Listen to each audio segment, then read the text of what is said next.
I mean, the problem here is that means that if you committed an offense for which you pled guilty or were convicted January 6th, that under what you just described would imply that the Justice Department under Donald Trump, their new position is that any crime that could conceivably described as derivative from something that happened on January 6th, even if it is cutting off an ankle bracelet, even if it is, harboring illegal silencers or explosives or other weapons or all these things, that people get all of those things expunged, that there's no way to prosecute them for any derivative or non-derivative crimes. Donald Trump always has some reason to be angry, some complaint. He just has to get out some grievance. The poor baby just has to share. And last night, in a midnight meltdown, which is pretty usual for Donald Trump, he decided to set his sights on Rachel Maddow, who has been delivering scathing reports on this despicable first week of the Trump administration. And obviously, that's gotten under Donald's skin because he was attacking Rachel Maddow and Ashley Akers, melting down, and we are going to get into it all. But before we do, if I could quickly ask you to leave a like on this video, and if you haven't already, and you enjoy our channel, to hit that subscribe button. It goes a long way, and it really means the world to me now. Before we get into Donald Trump's midnight meltdown, we have to check out what spurred it on.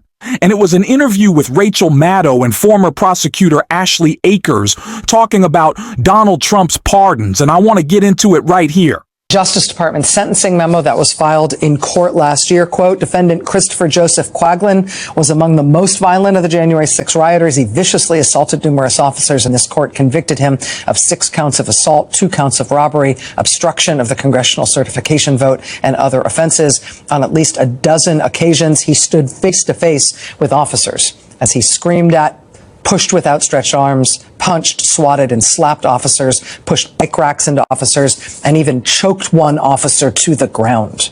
He used his body as a battering ram and employed a stolen police riot shield against the officers in an attempt to force his way into the building. He sprayed several officers directly in the face with chemical irritant. He joined the collective mob pushes against the police line. In total, he was on Capitol grounds wreaking havoc for more than 3 hours. Due to his egregious criminal conduct on January 6th, his refusal to accept responsibility, and the need to deter him and others from further wrongdoing, the government recommends that the court sentence him to 168 months of incarceration. That sentencing memo was written by a Justice Department prosecutor whose name is Ashley Akers. And the Trump-appointed judge who heard that case and considered that memo agreed and sentenced the defendant to a dozen years in prison, just shy of what the prosecutors had asked for. Now, less than a year after that, he's out. And one of the last things Ashley Akers did as a prosecutor for the U.S. Department of Justice was submit filings to dismiss charges against defendants in cases she spent years building. Dismiss the charges because these people have been now pardoned by Donald Trump. I say that's one of the last things she did for the U.S. Justice Department, because after more than 7 years as a federal prosecutor and involvement in many January 6 cases, Ashley Akers left the U.S. Justice Department today. She's here tonight for her first television interview since leaving her post. Ms. Akers, thanks very much for being here. Thanks for having me. Thanks for your service. You're welcome. After 7 years at the Justice Department, did you want to leave? No, I suppose yes, because I left. But the circumstances came in a way that I didn't expect. Yeah. What is it like to have worked on so many of these January 6 cases? I understand that you may have had as many, if not more, January 6 trials as any prosecutor in the department. What is it like to have all of that work and all of those cases and all of those convictions and all of those sentences wiped away by the president? It was appalling, really. I think that the pardons that happened were disturbing. They were disturbing for a number of reasons. They were disturbing because it condones the violence that you just described and that the prosecutors on the team have been describing for years in court. It condones that. And this wasn't ordinary violence. As you described earlier, the police officers who were testifying in trials for years talked about this being the scariest day of their lives. They didn't know if they were going to come home. They talked about this being a medieval battle scene. And not only does it condone violence against those law enforcement officers, but it undermines the rule of law. And as judges in our court have continually repeated, that the cornerstone of our democracy is the peaceful transition of power from one administration to the next. And the crimes that were pardoned from January 6th were crimes that disrupted that peaceful transition of power. The way these pardons were handed down, blanket pardons and commutations without regard to criminal records, without regard to the specific crimes that were charged here, without regard to level of violence, without regard to anything else, anything potentially differentiating about these cases. Does that increase the threat that you were talking about? The reason I ask is because I think politically it's being greeted not just as a favor to these individuals, but essentially it's being greeted as an attempted vindication of what they did, not just an erasure of any accountability for it, but in effect a celebration of what they did. Are you worried about that? I'm worried, Rachel, because Donald Trump pardoned some very, very dangerous people. Rioters who point blank beer sprayed officers in the face, rioters who beat police officers with a baseball bat, a hockey stick, a hammer, a chair leg protruding with nails, rioters who brought firearms to the Capitol on January 6th expecting violence, rioters who choked officers to the ground, who gouged their eyes. So I don't know what's going to happen, but is America safer today after these pardons? Certainly not. Are you worried about FBI agents and Justice Department personnel and prosecutors such as yourself being personally targeted by the people who have just been pardoned and had their sentences commuted? I think any prosecutor would say that that is a risk that comes with the job, and I hope not. And I hope that these people who are pardoned and given a second chance take it. But the rhetoric online, the rhetoric from these people that the president pardoned doesn't suggest that that's true. And this rhetoric has held true before January 6th. During January 6th and after, and it's dangerous. There is more of that great interview that we are going to get into. But obviously, you can tell why Donald Trump would be so upset by it, why he would be so inflamed by Rachel Maddow doing what telling the truth, calling out how despicable it is for Donald Trump to pardon 1,500 cop beating January 6th insurrectionist and more so than just the pardons. It's the signal that it will continue to send to any MAGA maniac, any one of Donald Trump's many cultists who now feel empowered to go commit political violence on his behalf, which he's always encouraged, knowing that Donald Trump will probably pardon them if they do those January 6th insurrectionists now threatening the police officers who defended our Capitol on that day. It is disgraceful. It's sad, and it's why Donald Trump's so upset, why he posted this on Truth Social. Trump wrote late last night, "Wow, Rachel Maddow has horrible ratings. She'll be off the air very soon. MSNBC is close to death. CNN has reached the bottom. This is a good thing. They are the enemy of the people." Now, we've heard so much punditry from the press about how Democrats are always exaggerating the things that Donald Trump says, we blowing them out of proportions. Oh, Democrats. Oh, they're just so, oh, it's too much. Are we serious? We can't say.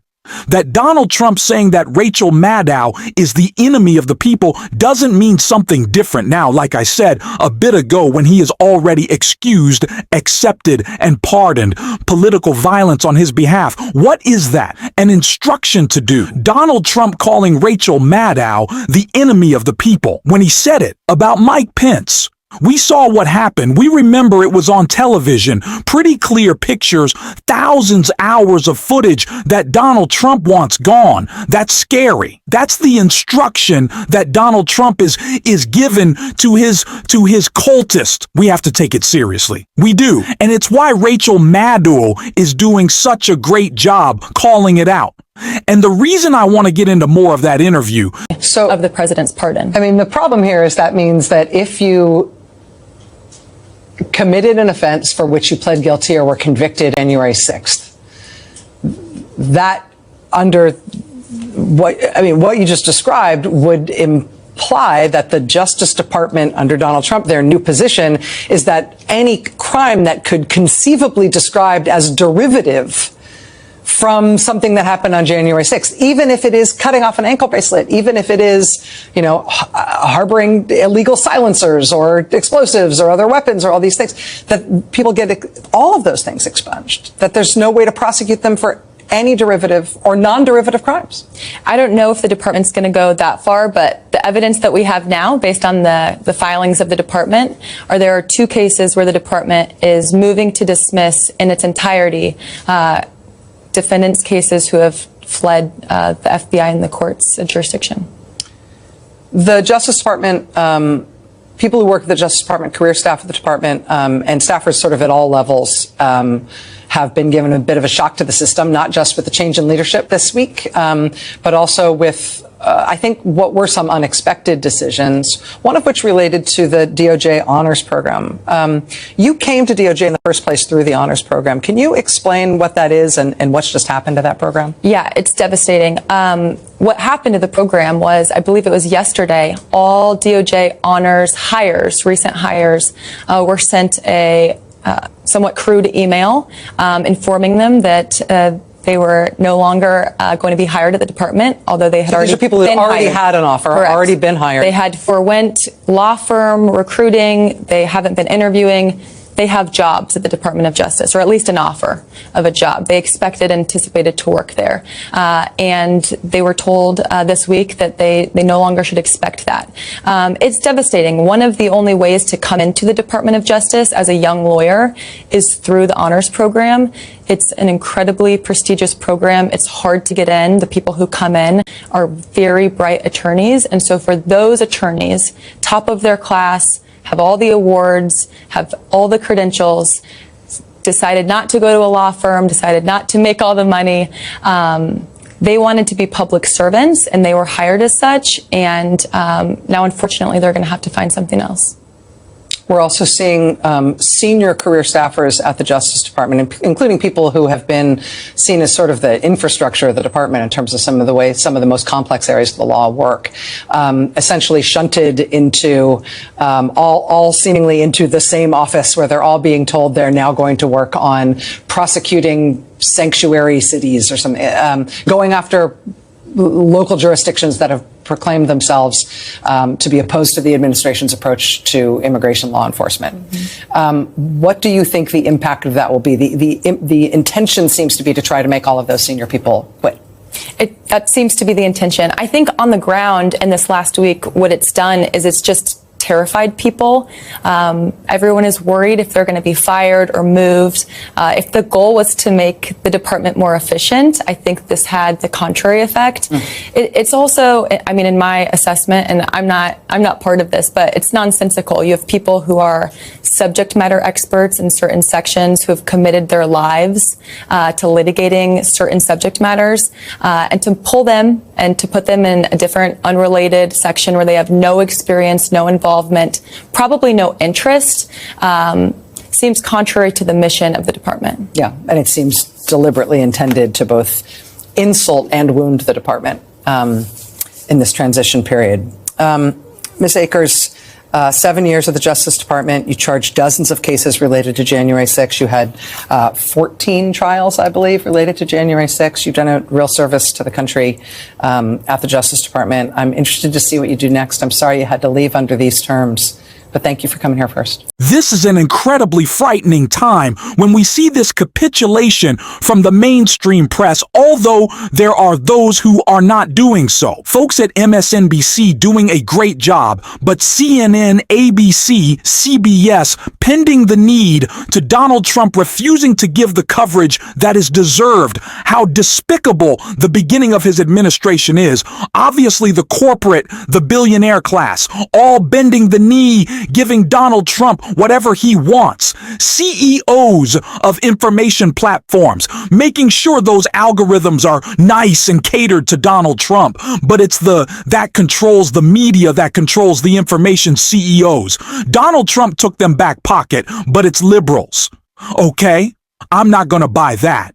And we're going to call it out every single day on the show. And if you want to support that, as always, you can hit that subscribe button. You can leave a like on this video. And if you stuck around at the end, drop a blue heart in the comments. And until next time, I'll see you soon.